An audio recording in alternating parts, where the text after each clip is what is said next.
Bonjour à vous. Créé en pleine Seconde Guerre mondiale pour abattre les murs qui séparent l'Église d'une partie de la société, le diocèse de la Mission de France est un diocèse sans territoire. Monseigneur Yves Patenaude, archevêque de Sens-Auxerre et prélat de la Mission de France, est avec nous aujourd'hui pour nous parler de ce diocèse au destin singulier. Monseigneur Yves Patenaude, bonjour. Bonjour.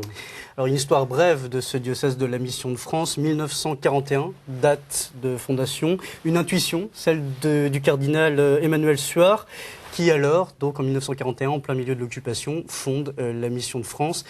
Il avait déjà cette intuition depuis quelques années, déjà. L'idée, c'était quoi? Oui, mais pas lui tout seul. Je pense aussi qu'il y a un certain nombre d'évêques avec lui pensaient qu'il y avait effectivement comme un mur entre l'Église et puis la classe ouvrière. À l'époque, c'était tous ces gens qui étaient venus dans les villes, quittant leur village, ils perdent en même temps tous leurs repères un peu religieux. Et c'est un monde qui, peu à peu, l'Église était devenue pour eux quelque chose qu'ils ignoraient absolument. Et donc, le cardinal a dit, il y a un mur là maintenant, il faut aller de l'autre côté du mur, où il faut abattre ce mur, il faut que l'Église retrouve tout ce monde-là, ce monde qui est aimé de Dieu, et donc il faut envoyer des missionnaires. Alors de toute la France, s'il y en a qui désirent être missionnaires dans ce monde-là, alors moi je veux bien les accueillir. D'abord, attention, il faudra qu'ils soient formés, et ensuite on pourra les envoyer. Donc en fait, la Mission de France a commencé avec un séminaire de formation pour ceux qui voulaient rejoindre cette classe ouvrière. Et ça a commencé avec le séminaire de Lisieux, auprès de la petite Thérèse, la patronne des missions. Donc fondation de ce séminaire, donc une formation pour ces prêtres qui étaient envoyés après dans ces milieux ouvriers. Qu'est-ce qu'ils ont... En rural ou en ville, oui. Et de tous les diocèses de France. Pendant un temps, ensuite, le séminaire s'est déplacé à Limoges, et après, il est arrivé à Pontigny, dans l'Yonne. Alors, ces prêtres qui partaient avec ce slogan de la JOC, nous referons chrétiens nos frères, sont revenus après voir le cardinal et Emmanuel Suard pour leur dire qu'il fallait qu'ils restent dans ces milieux. Ah, ben, je sais pas s'ils avaient le slogan « Nous referons chrétiens nos frères ». Parce que ça, c'était un slogan alors, bien connu de la JOC, de la GAC. Je sais pas si les prêtres de la Mission de France voulaient d'abord ça. Ils voulaient au moins essayer de rejoindre la culture de la classe ouvrière, du monde ouvrier. Être avec. Et pour essayer, alors ça reste toujours, essayer de dire le Christ dans les mots des hommes, des femmes, des jeunes, des enfants de ce monde ouvrier. Et ça, c'était leur passion. Et pour cela, il fallait s'y mettre, être avec. D'où ils ont tous assez rapidement sont engagés dans un travail professionnel, soit en ville, soit en rural. Oui, parce que ces prêtres qui avaient été envoyés dans ces milieux sont revenus voir après le cardinal pour leur dire qu'il fallait faire plus davantage et que vivre...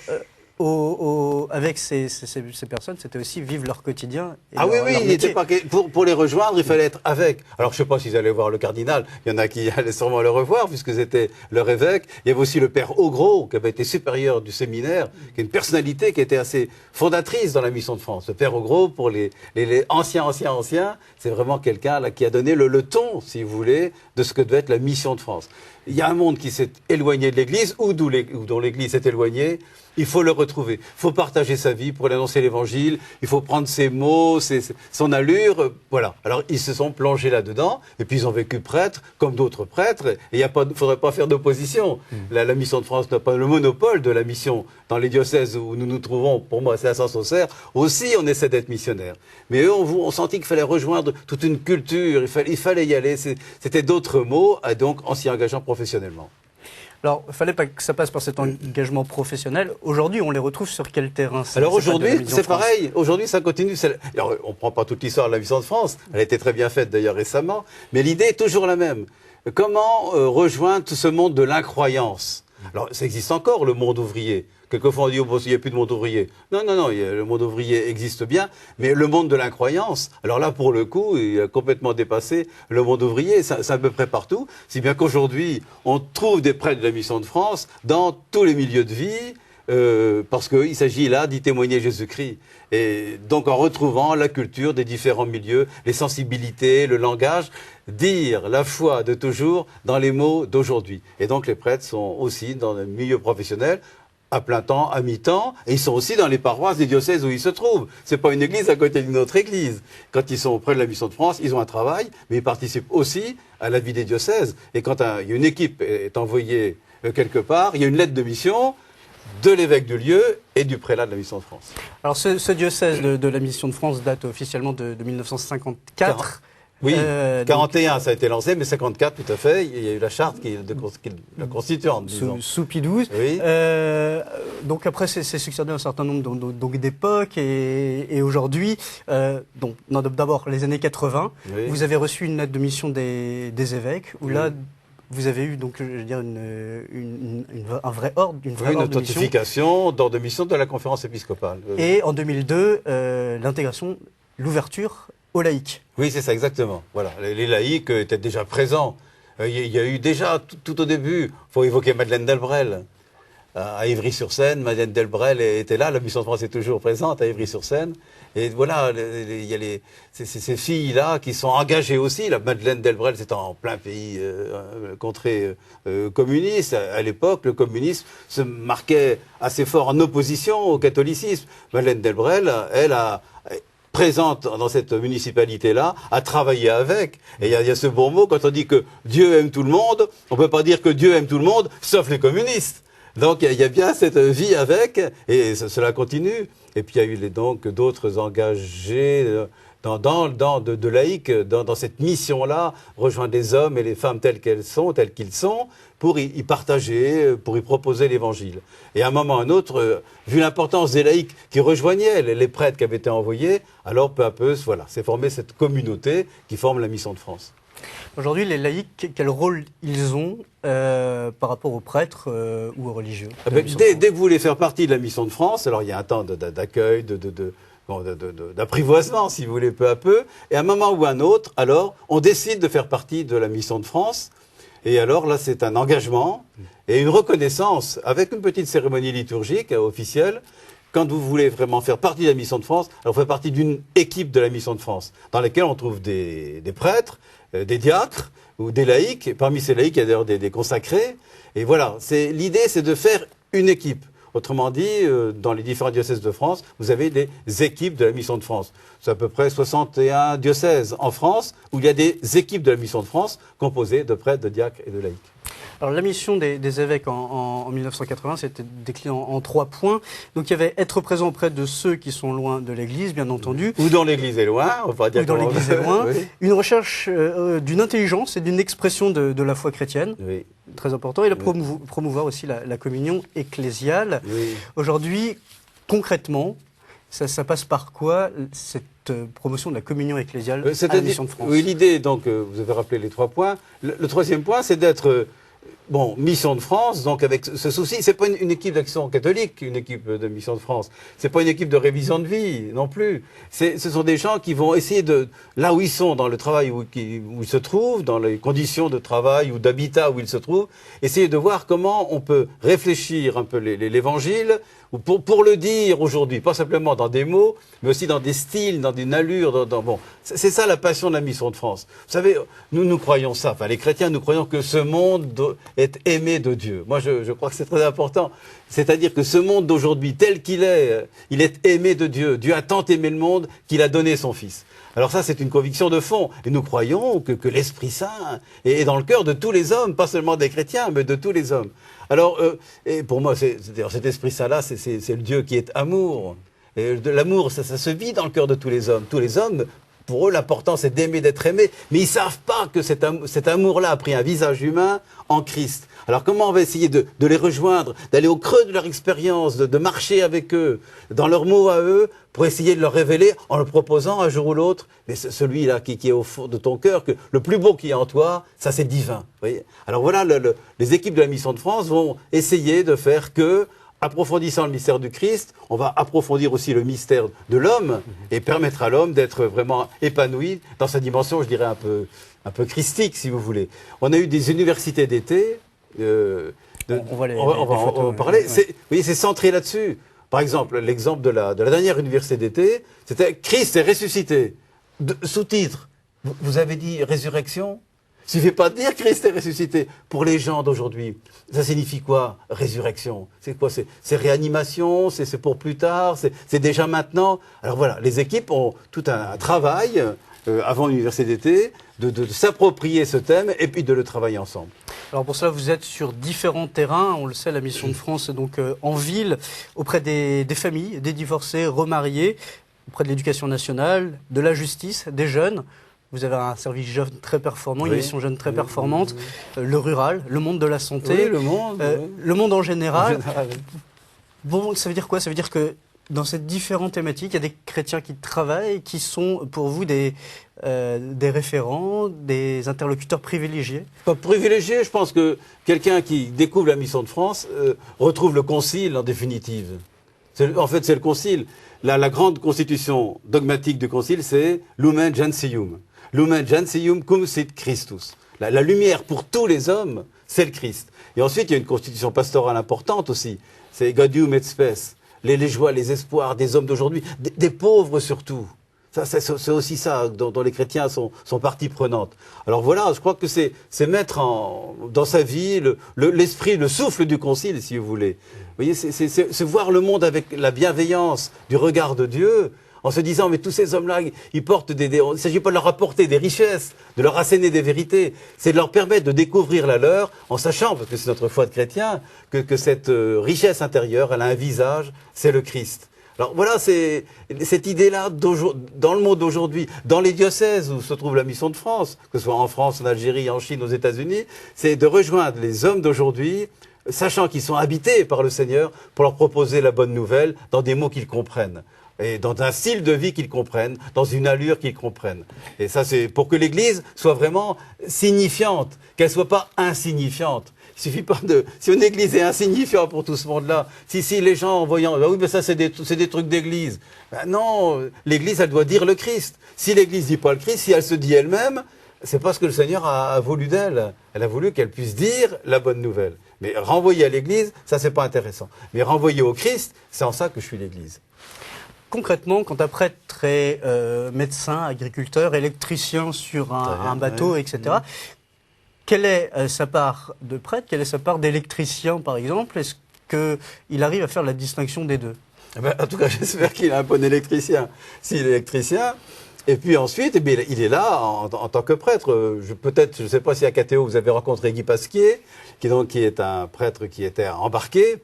Il était électricien à bord. Sur la mission de la mer, on a eu des vous avez documentaires eu sur la mission de la mer. Vous avez fait ça. Oui, oui. Mais en même temps, il est prêtre. Et c'est-à-dire que si ce sont des prêtres qui sont engagés comme ça en première ligne, ça veut dire l'importance, vous voyez, que les chrétiens accordent à cette présence-là. Parce qu'un prêtre, ça représente quand même la communauté église.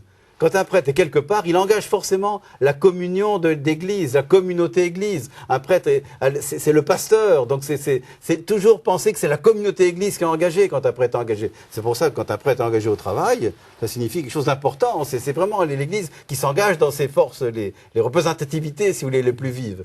Mais en même temps, donc, il s'agit qu'il soit un bon électricien. Mais je dirais ça aussi d'un chrétien. Oui, si un chrétien dit, moi je donne des témoignages chrétiens, mais s'il est incompétent dans ce qu'il fait, si humainement ça tient pas la route, ça va être difficile de donner un témoignage, vous voyez. C'est bien accueilli cette réalité oui.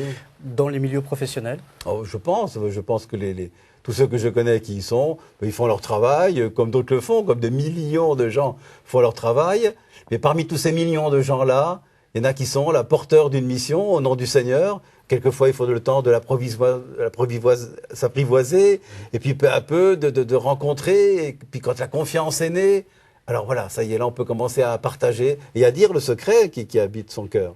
Et donc, oui, je pense que dans les différents milieux de vie, ça se réalise maintenant à peu près partout. Mais comme pour d'autres chrétiens, je dirais un chrétien qui n'est pas la Mission de France, ça aussi peut le vivre. Mais la Mission de France va toujours avoir l'idée d'aller un peu en pointe, si vous voulez, la pointe de la Mission de France, c'est le souci de la mission. L'Église a été faite pour la mission. Elle n'est pas faite simplement pour s'organiser entre elles. Tant mieux si elle s'organise entre elles. Vous voyez, dans de belles liturgies, la formation. Ça aussi, c'est présent à la Mission de France.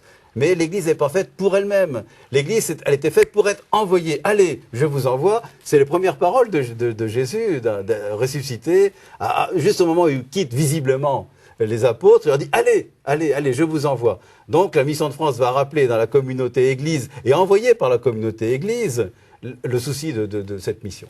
Est-ce qu'aujourd'hui, vous arrivez à mesurer les fruits de cet apostolat? Non, ça a mesuré les fruits. À quel niveau ça se voit? Est-ce que, par exemple, vous avez des entrées au séminaire plus importantes qu'ailleurs? Est-ce que la je sais pas particularité si- du ouais. prêtre de la Mission de France interpelle davantage aujourd'hui les jeunes générations? Ah, mais c'est vrai qu'il y a des jeunes qui entrent au séminaire.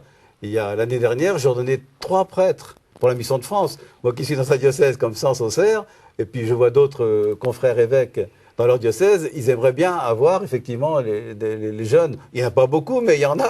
Et puis ça continue d'entrer, si vous voulez, la Mission de France. Je comprends que des jeunes d'aujourd'hui qui veulent être prêtres pour annoncer l'Évangile se disent « Ah tiens, ça c'est intéressant ». En général, ils ont une vie professionnelle. D'entrer dans ce diocèse pour garder cette spécificité de la mission. Mais il y a d'autres prêtres qui sont séminaristes dans les diocèses de France et qui vont eux aussi, là où ils sont, être missionnaires, selon ce que leur évêque leur demandera, bien sûr. Mais, vous voyez, l'idée, c'est rester là au cœur de la vie des hommes pour y annoncer l'Évangile. Et donc l'Église, alors je peux dire les évêques de France, la commission épiscopale de la Mission de France est une des grandes commissions de l'épiscopat, garde cette idée-là. Oui, c'est important. C'est important de s'occuper de la commission doctrinale, de la doctrine, de la catéchèse, de la liturgie, des religieux. Mais enfin, si l'Église, il n'y a pas quelqu'un dans nos commissions qui est attentif à est-ce qu'on dit bien le Christ aujourd'hui, alors c'est cette mission qui nous a été confiée, auquel on essaie de correspondre. Qu'est-ce qui peut toucher aujourd'hui les jeunes dans ce cadre de la Mission de France? On le disait tout à l'heure, vous avez un service jeune performant qui propose des choses tout au long de l'année. Il y a quelque temps, l'année dernière, ils étaient dans les métros à Paris et à Bordeaux pour annoncer l'Évangile. Oui. Vous les envoyez aussi dans les terrains culturels cet été, voilà, dans les festivals de musique, à Carhaix, notamment en Bretagne.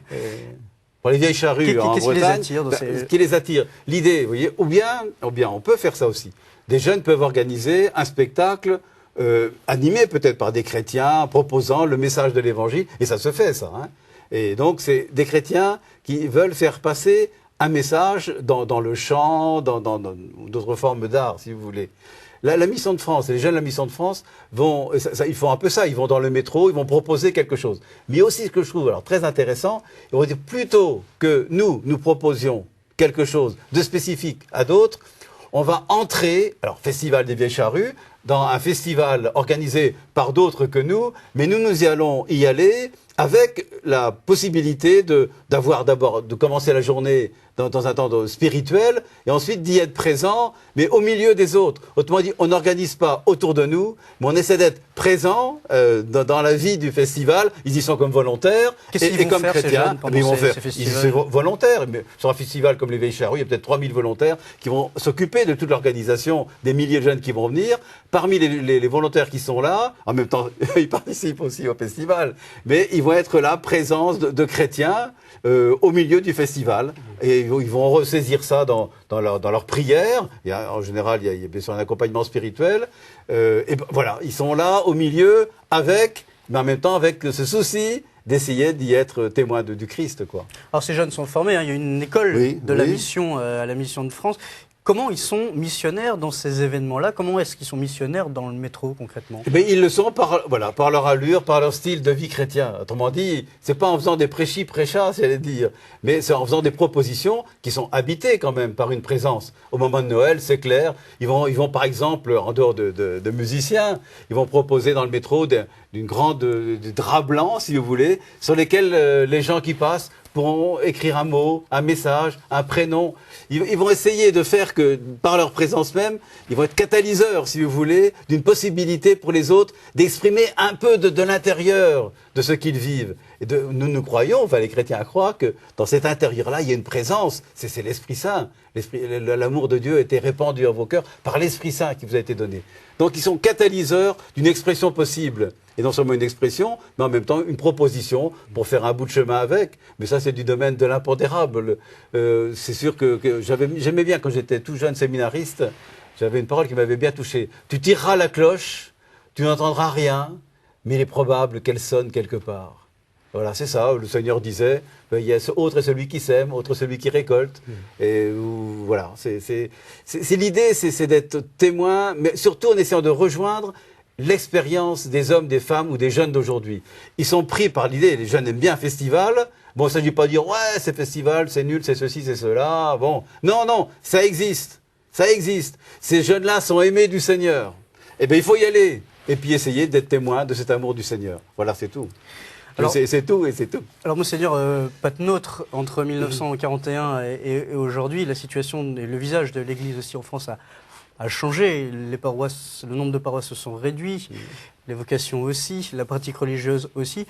En quoi l'expérience du diocèse de la Mission de France aujourd'hui peut être bénéfique ou peut aider ces diocèses français dans leur souci d'aller à la rencontre de ceux qui sont au seuil justement de l'Église? Oui. Moi, je crois que c'est un regard, je ne peux dire pas d'optimisme simplement, voyez, mais un regard de foi sur ce monde-là. Si on regarde effectivement l'Église, alors ça va être des lamentations, on va dire il y a plus ceci, il y a plus cela. Bon, c'est vrai qu'il y a quand même des réalités de la vie ecclésiale qui ne sont pas aussi importantes qu'avant. Mais ce monde-là est toujours aimé du Christ. Et ce monde-là vit aussi de belles réalités. Autrement dit, on ne veut pas avoir un regard critique sur tout ce qui se vit dans la société. Parce que ça sert à rien de toujours tout critiquer. Et puis, il n'y a que nous qui sommes bien. Moi, je crois, et nous croyons, mais beaucoup de chrétiens le croient aussi, pas forcément à la Mission de France, que ce monde, je répète un peu, mais que ce monde est aimé de Dieu. Et que dans ce que vivent des hommes, des femmes d'aujourd'hui, même s'ils ne rejoignent pas forcément la communauté ecclésiale, ils ont envie de porter quelque chose qui construise ce monde d'aujourd'hui, qui l'édifie, au sens étymologique. La Mission de France va essayer de dire, mais oui, vous êtes encore plus beau que vous ne croyez, et on va le faire très humblement, très simplement. Mais ça serait dommage qu'il y ait tant d'hommes et de femmes qui crèvent de soif alors qu'il y a une source. Alors nous allons essayer de proposer la source à ce monde-là, et c'est vrai que quelquefois ça rejoint le meilleur de beaucoup d'hommes et de femmes. Peut-être qu'ils ne vont pas rejoindre l'Église telle qu'ils la voient, telle qu'ils la sentent, ou telle qu'elle apparaît ici ou là, si c'est ça l'Église. Mais alors on a envie de leur dire, mais attendez, c'est pas que ça. Il y a aussi autre chose, et la Mission de France, propose une bonne nouvelle. C'était la lettre catholique de France, c'est la même dynamique que nous avons. Ce monde est aimé de Dieu. Tous ceux que je rencontre sont habités par l'Esprit. Voilà, les convictions fortes. Et c'est exigeant. Il ne faut pas dire que ça, c'est la facilité. C'est pas facile d'aimer. On a sous les yeux le Christ, quoi. Hein. L'aimer jusqu'au bout, ça va jusque-là. Il est mort sur une croix. Mais ça, c'est en entrant, il est descendu au plus bas de l'expérience de l'homme pour y révéler la dimension divine. Qui est d'aimer, c'est tout. Alors, Monseigneur Yves Patenôtre, vous le disiez tout à l'heure, la Mission de France est internationale aujourd'hui. Ça commençait donc par l'Algérie, la Chine et les États-Unis. Vous revenez juste des États-Unis. Vous avez été visité là-bas auprès de la Mission de France.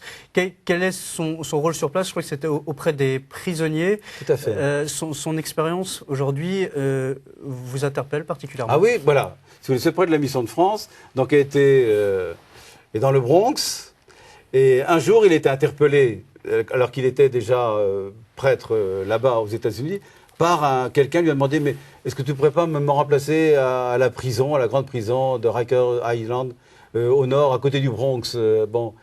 Et alors lui, il a dit oui, pourquoi pas. Et puis voilà, il est entré dans ce monde carcéral. C'est une prison où il y a 22 000 prisonniers. Et alors il a rencontré ce monde carcéral et les familles. Il y a dans l'État de New York, il y a quand même une personne sur 100 qui a à voir avec la prison. Une sur 100. Voyez. Donc il a rencontré tout ce monde-là. Il s'est aperçu aussi qu'il y avait des jeunes qui arrivaient là en prison. Bon, parce que peut-être ils avaient fait quelque chose de pas trop bien, mais ils plongeaient dans un univers qui les cassait complètement. Il s'est dit, on pourrait trouver une alternative. Est-ce qu'on ne pourrait pas refaire confiance à ces jeunes-là et pas les mettre dans ce milieu carcéral qui va finir par les détruire?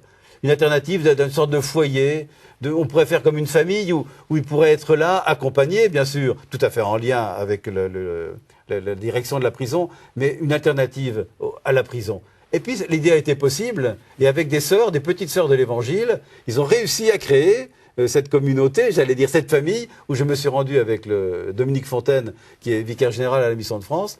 Nous avons vécu là des moments forts, où il y avait des prisonniers qui étaient là, et donc en responsabilité. On a vu leurs familles, on a vu les épouses, les enfants, on a fait des célébrations avec eux. Là, il y a, si vous voulez, c'est comme on a rencontré l'évêque du Bronx, qui nous a dit, mais là, ça s'appelle Abraham House, c'est la maison d'Abraham, c'est comme une oasis qui est au milieu du Bronx. Et pendant les nuits, nous étions là-bas. La nuit, il y avait quelquefois des coups de revolver. Enfin, c'est un milieu dur, le Bronx. C'est pas le Central Park ni Rockefeller Center. C'est quelque chose de dur. Mais là, voilà, il y a une oasis qui permet à des hommes ils nous l'ont dit eux-mêmes, de se retrouver, de se réconcilier et de redémarrer dans la vie. Et ils espèrent pouvoir continuer. Et ça, c'est une expérience de la Mission de France. Alors, pour en savoir plus, bien sûr, sur le diocèse de la Mission de France, un ouvrage qui s'affiche sur votre écran, une histoire de la Mission de France, la riposte missionnaire aux éditions Cartella, de Nathalie Viette de Paul et de Tanguy Cavalin. Il y a aussi cette revue Prier, un numéro spécial en hors-série, Prier avec la Mission de France, en vente dans les librairies religieuses. Et puis évidemment un site internet catholique-mission-de-france.cef.fr, l'adresse s'affiche en bas de votre écran. Nous nous retrouvons, nous, pour une autre émission de la vie des diocèses la semaine prochaine. En attendant, vous pouvez revoir cette émission sur notre site internet www.ktotv.com. À très bientôt.